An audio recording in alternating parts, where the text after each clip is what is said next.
Obviously a great win for our guys tonight, and great to see Fifth Third popping the way it was.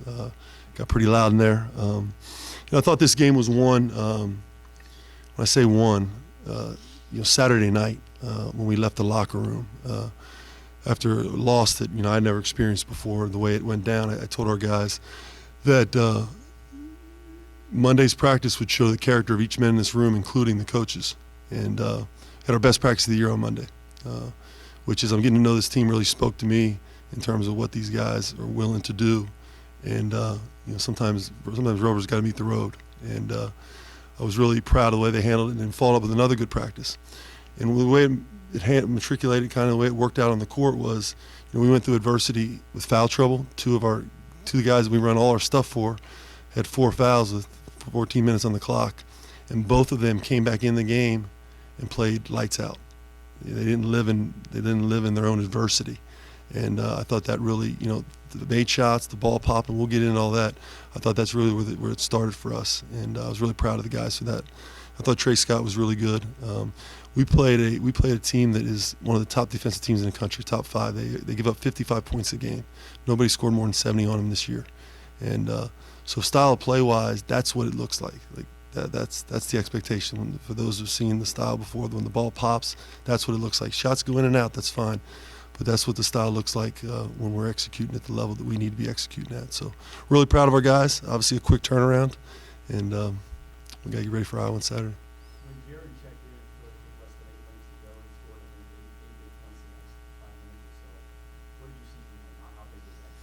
Well, I've seen it coming. He's been getting in better shape. He had 2 really good days of practice. He put extra work in. You can tell his body. I mean, I haven't coached the Jaron Cumberland that we all know and love. And when I say I haven't coached him yet, he hasn't been in the shape and been healthy enough to be that guy. It's coming. It's coming. What I mean by that is I've seen it, and we got a chance to spend some more time together here this week talking about putting him in different spots. We moved him from the 1 to the 4 back to the 1. So we made some adjustments on where to put him, and I just think it spoke to his buy-in and how excited he was to play, to be able to come back in the game like that and perform. Well, you'd have to ask him that. I can't speak for how those guys feel in terms of that, but I was just really impressed with the way he bounced back.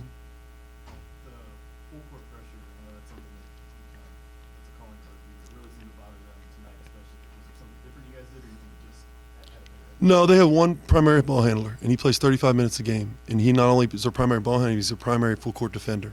So our goal was to wear him out. And we had 4 we actually did the press the way we wanted to 4 times in the first half. We had 4 turnovers. Then we did it 2 more times in the second half. We had 2 more turnovers. So I looked at the bench. I'm like, we're 6 for 6 right now. Okay, so let's just keep doing it. And even late in the game, we went to it. So, we worked on. We made some adjustments on the backside rotations. Not as much adjustments as more putting a level of focus onto it.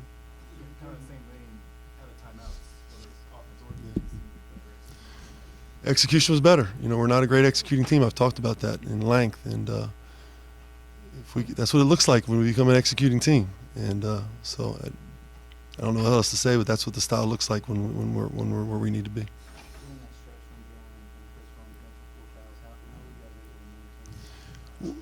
A great question. Trey Scott was awesome. I mean, he played the entire second half. I didn't sub him out. He was all over the place.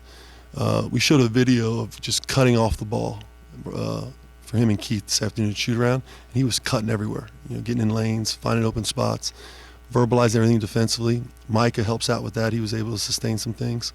It's tough with those 2 guys out because the majority of the stuff we run are for those 2 guys. So I thought our guys did a good job of stepping up. Like Keith Williams made some big plays. And like anything else, when you get a lead, I tell our guys, when you have a lead, it doesn't matter if you score or not. If they don't score, you keep the lead. So I thought our defense stayed consistent when those 2 guys were on the bench. And Jay Cirillo was a big part of that. He played 10 minutes the other night in his first game back in 3 or 4 weeks, and I felt like the offense and defense ran so smoothly.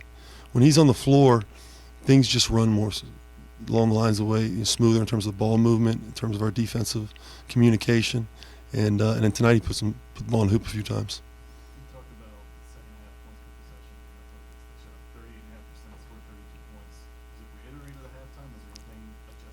We talked about 3 things at halftime. We talked about increasing the pressure.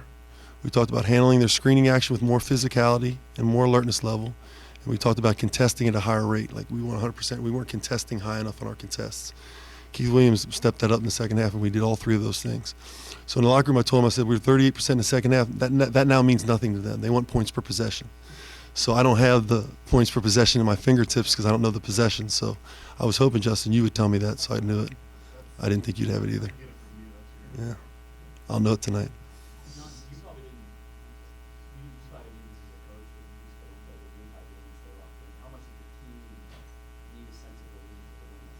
I mean, it's a big win, but I think the biggest thing is they got a chance to see what it feels like to everybody just stayed together. That, you know, when things weren't going, when adversity set in for individuals, they stayed with it, and they got a chance to see what I've been preaching all season about the style of play. This is what it looks like, and for those of you who've seen our teams in the past, that's what it looks like, and you know, we got to sustain it.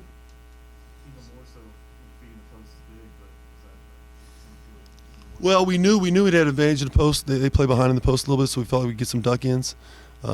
You know, Jaron does a great job of finding guys in the post. You know, our emphasis was also for the other guys to do the same.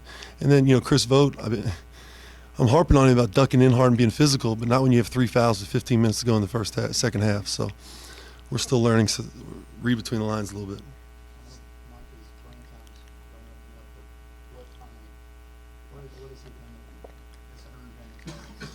Fletcher's been consistent. He's found a level of consistency every day. He's consistent in practice with his energy. In order to play as a freshman, you got to defend. So he's been defending pretty much the entire year. He's a really good offensive player, but his practices have been consistent. And he's walking in the gym every day getting better. And now the challenge for young guys is okay, now I don't have all the answers. So am I going to continue to have the growth mindset? But he continues to have the growth mindset, meaning he's going to continue to be coachable, then he's got a chance to continue to move forward. Chad. Between 9 and 15 points. Yeah. How much is that just showing that the ball was popping like you were talking about and finding the right guy? Yeah, trusting your teammates. Trusting your teammates. I mean, you know, this is typically we'll have 4 to 5. I mean, our teams have had as many as 5 guys in double figures scoring on averages for the season. Always have 4. Never have less than that. So it's a product of that. Even with the foul trouble, just played 8 guys. Is that a product of the opponent of what you want for it? We shrunk the rotation intentionally going in. We knew we were going to shrink it a little bit. And, you know, I say that, and Jeremiah Davenport and Zach Harvey are out working out right now in the gym. So when you guys walk out, they're out there shooting on their own. Compliance, I didn't send them out there. They went out there by themselves. So, yeah, I walked in, I saw them shooting. So they'll have their moments. One other thing is, in different stretches, you had different guys step up and really provide a boost. So you had Jaron and that stretch towards the end. Jay had a stretch. Chris had a stretch. Keith had a stretch. That's filling up. Well, I mean, that's, you know, you can't predict that each and every game, but when guys do their job, we put a star on your role. And I've told you guys this before. It's my job to identify the role. It's their job to accept the role. And it's our job to star in the role. And they did that. And when you do that, you play with confidence. So that really helps. I also like to welcome John Cunningham to the family here. You know, we're awfully excited. His become director of athletics. I was unable to make the news conference today, a little bit writing stuff up and meeting with our guys closer to the game. So really excited about his addition and excited to get started. Thanks, guys.